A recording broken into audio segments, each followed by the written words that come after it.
Chris Delaney was a sporty, energetic teen training to someday play in the Canadian Football League. He also loved volunteering his time as a firefighter. I knew I wanted to help people, and so I found my way of helping people through the fire department. So I knew that I really wanted to be a firefighter. I just enjoyed the thrill of it and the fact that you're riding the trucks just to go and help someone in their time of need. But all that came to a screeching halt at the age of 23. He was diagnosed with a degenerative eye condition.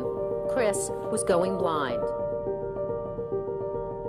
My name is Chris Delaney, and right now I'm 46 years old, and I'm legally blind.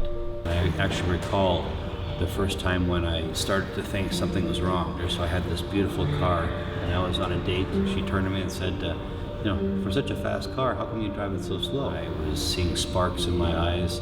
I was no longer able to see the lights at the intersection, and I phoned my mom and said, you and my sister have to come and get me. I can't drive home. I think something's wrong with my vision.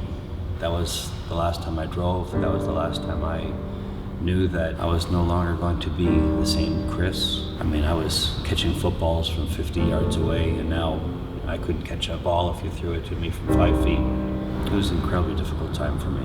They had told me that no one knows where my vision's going to stabilize, if it's going to stabilize at all. The mere thought of losing my vision and not being able to see, it took its toll on me. As I looked around, everything I was ever interested in or even enjoyed what life was all about was gone. And here my life is just spiraling out of control. And so one day I had a whole bunch of antidepressants, and you know, that mixed with alcohol wasn't a good combination. Before I knew it, my two buddies are taking me into a car. They just showed up unexpectedly, and they found me slumped over at the table, and they kept telling me to scratch the roof of the car just to try and keep me awake. So I remember doing this. That's all I really remember. And these two guys weren't even expected to show up at my house, and if they didn't, I probably wouldn't be here today. And the sheer thought of that was enough to kick me in the butt. I went back to the gym. I said no more alcohol, no more beer, no nothing.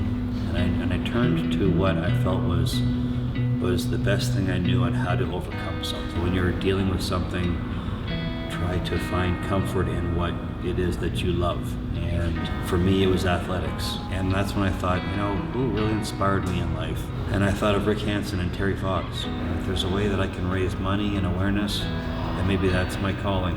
I decided to put together the Chris Delaney Vision Tour that would see me cycle across Canada, raising money for our research and creating awareness for my cause. Nobody believed in me. They said, Chris, you know, don't worry about helping other people, worry about yourself. Chris, you know, you're not a cyclist, you're never gonna make it. That's when you have to stop listening to what others say and know what you're capable of doing.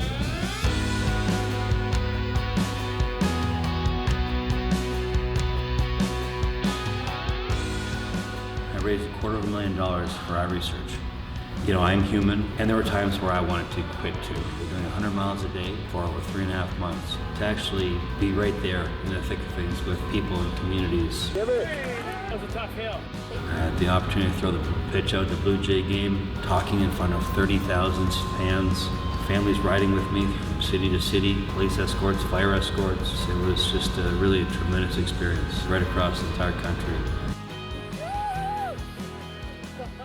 People said, geez, you know, you should write a book about your experience. And it was so interesting because to me, that book would be incomplete at the time. I needed to do more. One thing I wanted to do was I always wanted to run a marathon, but people said to me again, same thing, even after I did that incredible feat, that you know, you're a football player, you're a running back, you're not built like a marathon runner. I did the marathon in just under 5 hours, and 6 months later, competed in a bodybuilding competition in the light heavyweight class and won my whole competition.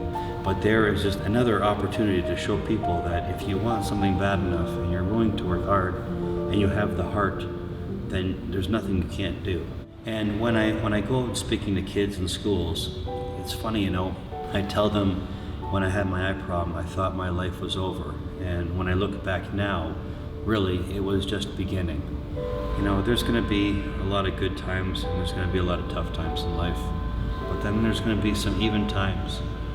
and just have faith that through those dark times, through those days, don't lose hope, don't lose faith, and just be confident that things will turn around. But you have to go out there and get it too. You have to work hard, you've got to be open to things, and you've ultimately say yes to things that you never would normally have said yes to. And just take risks, be courageous. Life is just too short, and you don't want to wake up one day, you know, when it's too late and you're too old, and you say, I wish I did that. I wish I took that initiative. I wish I had the opportunity back then. I really think that that's the biggest thing, because if I look back at my life, since I had my eye problem, if I said no because I'm not a cyclist, or no because I don't want to do a marathon, or no because I don't want to take a 4.5-hour commute in and out of Toronto every day, my life would be completely different, and I wouldn't be here right now with the ability to hopefully inspire, motivate, and help others.